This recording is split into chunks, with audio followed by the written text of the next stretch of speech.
சிவகார்த்திகேயன் எனக்கு நல்லா தெரியும், ஆனால் அவர் என்னை கூப்பிடல. ராதிகா இது ஆடியோ லான்ச்சுக்கு நான் வர்றேன், என்னை கூப்பிடுங்கன்னு நான் தான் கேட்டேன் இல்லையா.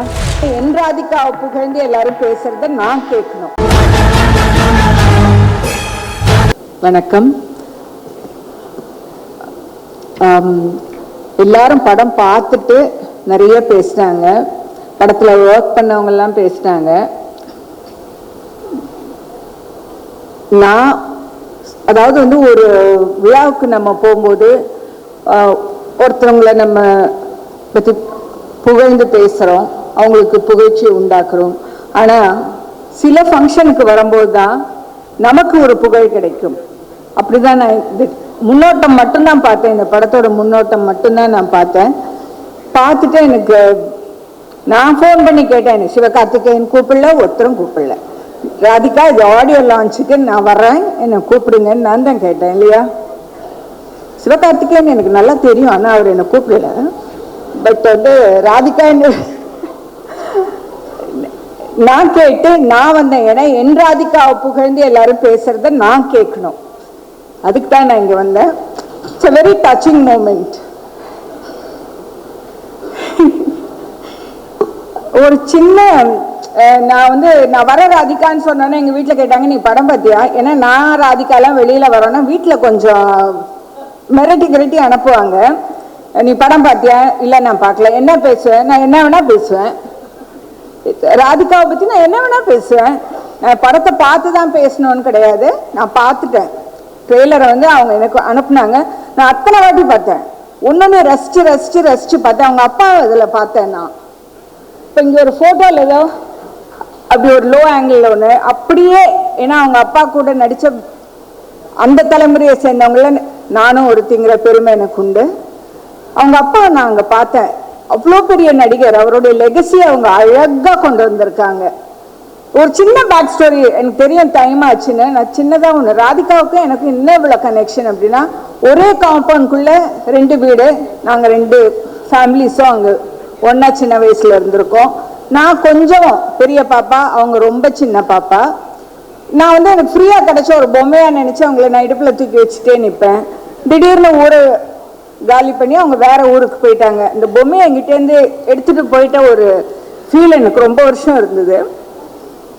ஏன்னா அப்போல்லாம் பொம்மை எல்லாம் வாங்கி கொடுக்குற அளவுக்குலாம் நாங்கள் வசதியானவங்க கிடையாது. இது ஃப்ரீயாக எனக்கு ஒரு கிடைச்ச பொம்மை, நான் தூக்கி வச்சுட்டு எப்போவுமே நிற்பேன். அப்படி கட் பண்ணாக்கா காலத்தின் கொடுமை நான் நடிகை ஆயிட்டேன். மேட்டுப்பாளையத்தில் ஆடு கூட நடிக்கிறேன், ஆட்டுக்கார அலமேலும்.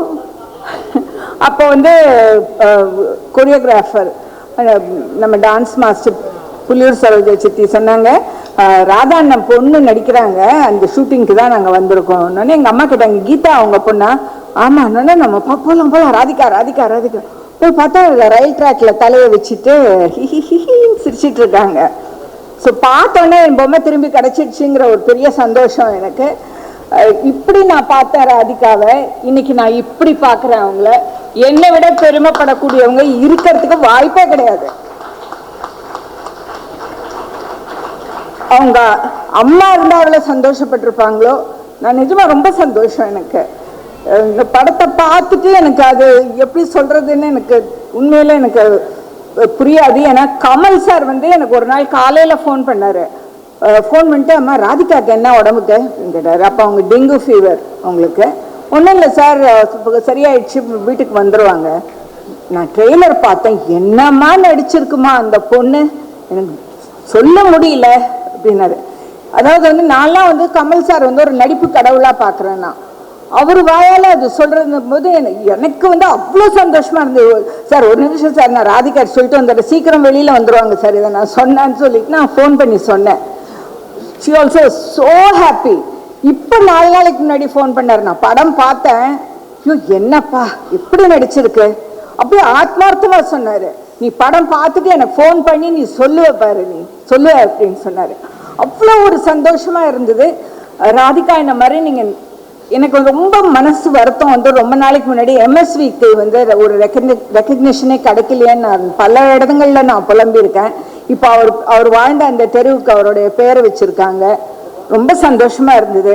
அதே மாதிரி ராதிகா வந்து இன்னும் ரெக்கக்னேஷன் கிடைக்கல, தேசிய அளவில் கிடைக்கலங்கிறது எனக்கு ரொம்ப பெரிய கோபம். வருத்தம் கிடையாது, பெரிய கோபம் எனக்கு. எத்தனை பேர் இருக்காங்க இந்த மாதிரி நடிக்கிறதுக்கு? இப்ப எல்லாரும் சொன்னாங்க அப்படி பார்க்கும்போது ஒரு ஹீரோயிக்கா இருந்தது, ஏன் ஹீரோயினா இருக்கக்கூடாதா? நாங்கள் எங்களுக்கு வந்து சொந்தமா சுயமா முடிவெடுக்கிறதுக்கான ஒரு தகுதி இல்லையா? ஆக்சுவலி ஒரு வீட்டில் பார்த்தீங்கன்னா ஏதாவது ஒரு இக்கட்ல மாட்டிக்கிட்டாங்கன்னாக்கா இந்த ஹஸ்பண்ட்ஸ் எல்லாம் இல்லை, நான் வீட்டில் கேட்டு சொல்றேன் அப்படின்னு எஸ்கேப் ஆயிடுவாங்க. ஆனா நாங்க அதை மாதிரி சொல்ல மாட்டோம், பார்த்துக்கலாம் வாங்கன்னு சொல்லுவோம். அந்த மாதிரி பெண்களால எதுவுமே முடியும். நான் இங்க வந்து சிவகார்த்திகேயனையும் இதோடைய இயக்குனரையும் நான் ரொம்ப பெருசா வணங்குறேன். ஏன்னா அவங்க வீட்டு பெண்களை மதிக்கிறவங்க தான் இந்த மாதிரி அவங்க வேலையிலயும் அந்த பெண்களை மதிச்சு காட்டுவாங்க. நீங்களாம் வயசுல ரொம்ப சின்னவங்க, ஆனா உங்களுக்கு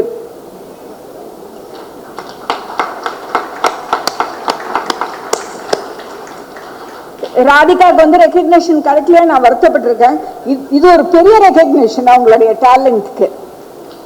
எத்தனை பேர் வந்து ஒரு ஒரு பெண்ணை மையப்படுத்தி நீங்க வந்து தமிழ் சினிமா ஆரம்பிச்ச காலத்திலேருந்தோ இல்லை இந்திய சினிமா ஆரம்பிச்ச காலத்திலேருந்தோ பார்த்தீங்கன்னா 1000 படம் எடுத்திருந்தாங்கன்னா ஒரு 100 படம் தான் பெண்களை மையப்படுத்தி எடுக்கப்பட்டிருக்க படமா இருக்கும். அந்த படத்துல அந்த வரிசையில இந்த படம் நிச்சயமா வந்து காலத்தால அழிக்க முடியாத ஒரு படமா இருக்கும். அதுக்கு உங்களுக்கு அனைத்து பெண்கள் சார்பாகவும் உங்களுக்கு